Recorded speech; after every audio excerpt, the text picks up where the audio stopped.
नमस्कार, मैं हूं प्रभा शर्मा और जेके न्यूज नेटवर्क में आप सुन रहे हैं आज की कुछ खास खबरें। दिवाली के एक दिन पहले भारत पाकिस्तान सीमा पर धमाकों का शोर सुनाई दे रहा है। पाकिस्तानी सेना ने एलओसी पर शुक्रवार को गोलीबारी की शुरुआत की। भारतीय सेना की जवाबी कार्रवाई में 11 पाकिस्तानी सैनिकों के मारे जाने की खबर है। भारत के 4 जवान शहीद हुए हैं जबकि 6 नागरिकों की मौत हुई है। सूत्र बताते हैं कि भारत की जवाबी कार्रवाई में पाकिस्तान के 11 जवान मारे गए हैं। इनमें 2 से 3 उसकी एसएसजी के कमांडो शामिल हैं, जबकि 16 पाकिस्तानी सैनिकों के जख्मी होने की भी खबर है। बड़ी संख्या में पाकिस्तानी सेना के बंकर और एलओसी पर स्थित सैन्य चौकियां तबाह भी हुई हैं।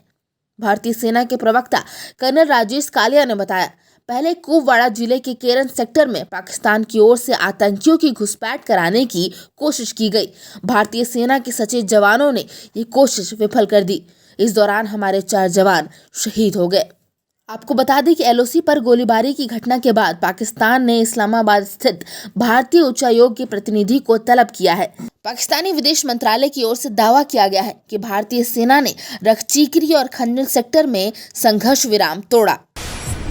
अगर बात करें बिहार की खबरों की, तो मुख्यमंत्री नीतीश कुमार की कैबिनेट की सिफारिश पर राज्यपाल फागू चौहान ने शुक्रवार को 16वीं बिहार विधानसभा भंग कर दी।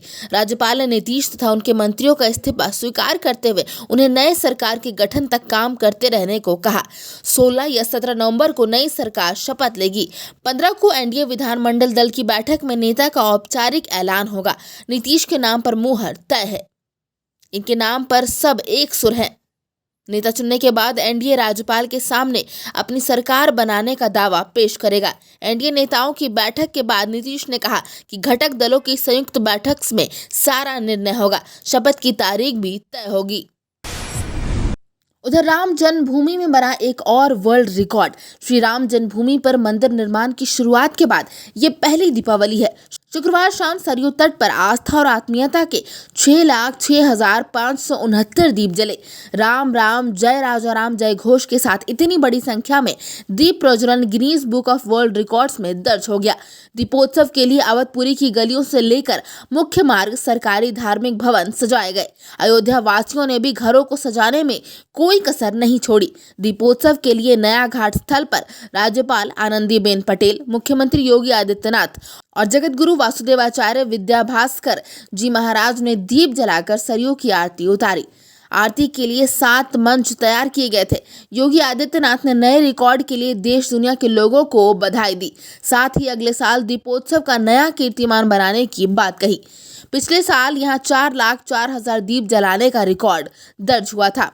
गुजरात, राजस्थान, मध्य प्रदेश, छत्तीसगढ़ और महाराष्ट्र के श्रद्धालुओं ने माई एफएम के जरिए 1 लाख से अधिक दिए अयोध्या भेजे थे। इन्हें राम की पैड़ी पर धनतेरस और छोटी दिवाली की शाम को प्रज्वलित किया गया। माई एफएम ने लोगों से वोकल फॉर लोकल अभियान के तहत स्थानीय दुकानदारों और कुम्हारों से दिए खरीदने की अपील की थी। वहीं झारखंड में लोहरदगा में बेटे की चाह में 6 साल की बेटी को कुल्हाड़ी से काट डाला। ये घटना है बोड़ोवार बोड़ोकाना की 6 साल की सुष्मिता की, जहां उसके पिता के वो जिगर का टुकड़ा थी। पिता से इतना प्यार था कि उनके बिना एक पल भी नहीं रह सकती थी। खाना पीना सोना सब पिता के साथ, लेकिन बेटे की चाह ने उसी पिता को वहशी बना दिया। तांत्रिक के कहने पर पिता ने उस मासूम की बलि चढ़ा दी, वो भी लक्ष्मी पूजा से ठीक 1 दिन पहले। घटना के बाद ग्रामीणों ने आरोपी पिता सुमन नगेसिया को बुरी तरह से पीटा और उसे पुलिस को सौंप दिया। तांत्रिक सोखा बाबा फरार है, पुलिस उसकी तलाश कर रही है। पुलिस के मुताबिक सुमन नगेसिया की एक ही बेटी थी। करीब 3 महीने पहले वो एक ओझा के चक्कर में पड़ गया। ओझा ने उससे कहा कि बेटा चाहिए तो बेटी की बलि चढ़ाकर भगवान को खुश करना होगा। मौका पाते ही उसने बेटी को कुल्हाड़ी से काट दिया।